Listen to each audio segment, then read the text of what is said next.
हरे कृष्णा। आप सभी को बछबारस की हार्दिक शुभकामनाएं।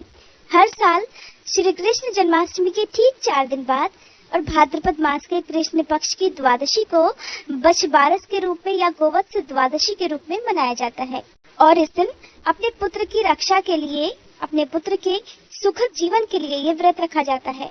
इसे निसंतान स्त्रियां भी पुत्र प्राप्ति की कामना से रख सकती हैं।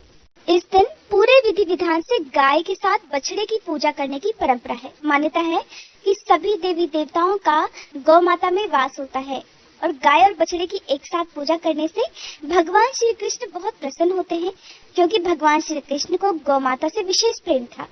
हमारे सनातन धर्म में गौ माता को बहुत ही पवित्र माना जाता है।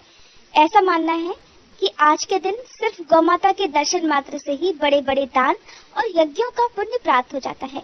कहते हैं कि आज के दिन जो भी लोग सच्चे मन से गोवत्स द्वादशी की पूजा करते हैं, गौ माता की और बछड़े की पूजा करते हैं, उन्हें हर प्रकार की मनोकामना पूर्ति का आशीर्वाद प्राप्त हो जाता है। अब सुनिए बछबारस यानी कि गोवत्स द्वादशी की कथा। पौराणिक कथा के अनुसार एक बार एक गांव में भीषण अकाल पड़ा। वहां के साहूकार ने गांव में एक बड़ा तालाब बनवाया, परंतु उसमें पानी नहीं आया। साहूकार ने पंडितों से उपाय पूछा तो पंडितों ने कहा कि तुम्हारे जो 2 पोते हैं उनमें से किसी एक की बलि दे दो तो पानी आ सकता है। साहूकार ने सोचा कुछ भी हो जाए, गांव की भलाई के लिए सब कुछ करना चाहिए। कुछ सोचकर साहूकार ने बहाना करके बहू को उसके पीहर भेज दिया और उसके साथ एक पोते को भी भेज दिया जिसका नाम हंसराज था।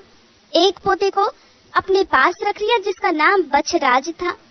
बड़े कड़े मन से, बड़े दुखी मन से गांव की भलाई के लिए लेकिन बछराज की बलि उन्होंने दे दी। बलि देते ही तालाब में पानी भी आ गया।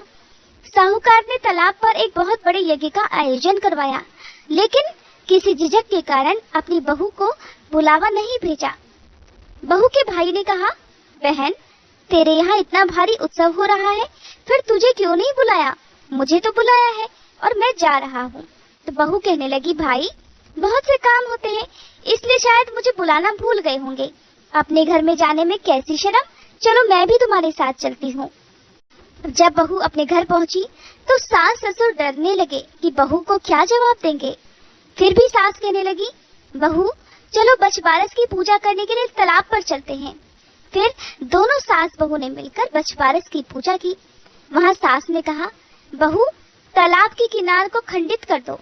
तो बहू बोली, माँ मेरे तो हंसराज और बछराज हैं, फिर मुझसे किनारा खंडित करने के लिए क्यों कह रही हो?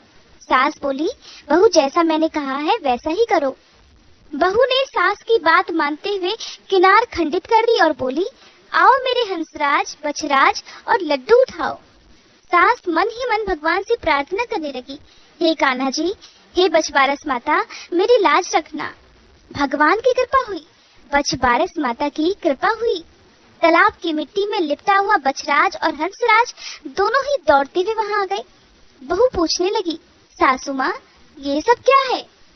सासू ने बहू को सारी बात बता दी और कहा, आज तो बछबारस माता ने और भगवान कृष्ण ने मेरी लाज रखी है।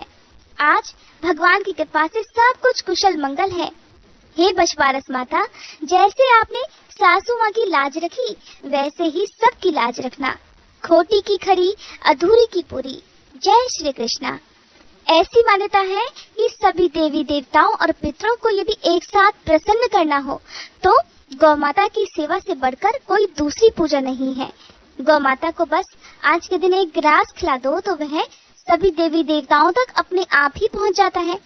भविष्य पुराण के अनुसार गौ माता के पृष्ठ भाग में ब्रह्मा जी का वास होता है, गले में श्री हरि का, मुख में रुद्र का, मध्य में सभी देवताओं का और रोमकूपों में सभी महर्षि गणों का, पूंछ में अनंत नाग, खुरों में सभी पर्वत, गौमूत्र में गंगा जी पवित्र नदियां, गौमय में लक्ष्मी और नेत्रों में सूर्य और चंद्रदेव विराजित होते हैं।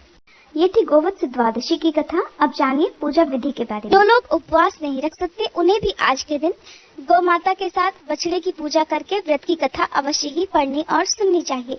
आज के इस वीडियो में आप गोवत्स द्वादशी की यानी कि बछबारस की कथा सुनेंगे, जो कि भगवान कृष्ण से संबंधित है।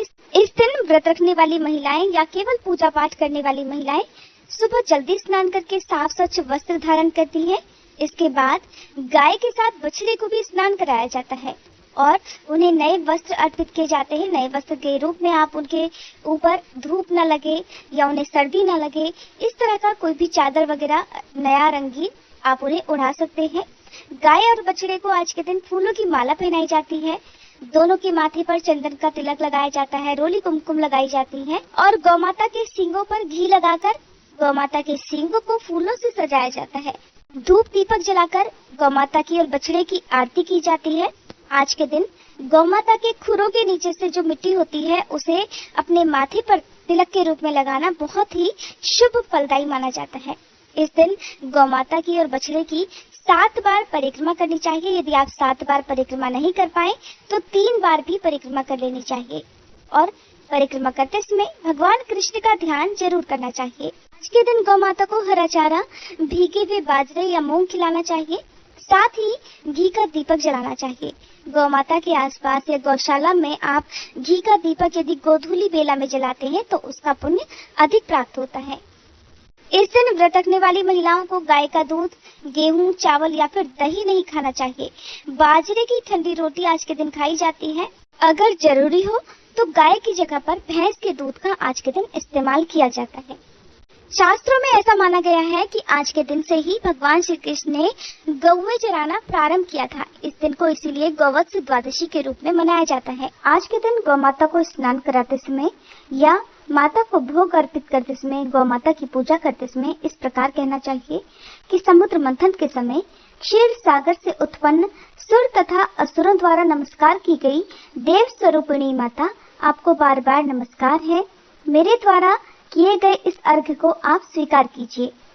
हे सुरभि, हे जगन्माते, हे श्री विष्णु के चरणों में स्थित देवी, हे सर्वदेवमयी माता, आप मेरे द्वारा दिए गए इस अन्न को ग्रहण करें। सभी देवताओं द्वारा अलंकृत माता नंदिनी, आप मेरी मनोकामना पूर्ण करें। प्रेम से बोले गौ माता की जय, भगवान श्री कृष्ण की जय। उम्मीद है आज की ये वीडियो आपको पसंद आई होगी। अगर अच्छी लगी हो तो लाइक करके चैनल को सब्सक्राइब नहीं किया हो तो जरूर कर लीजिएगा, ताकि हमारे चैनल पर हर दिन अपलोड होने वाली वीडियोस की जानकारी आपको सही समय पर मिल सके।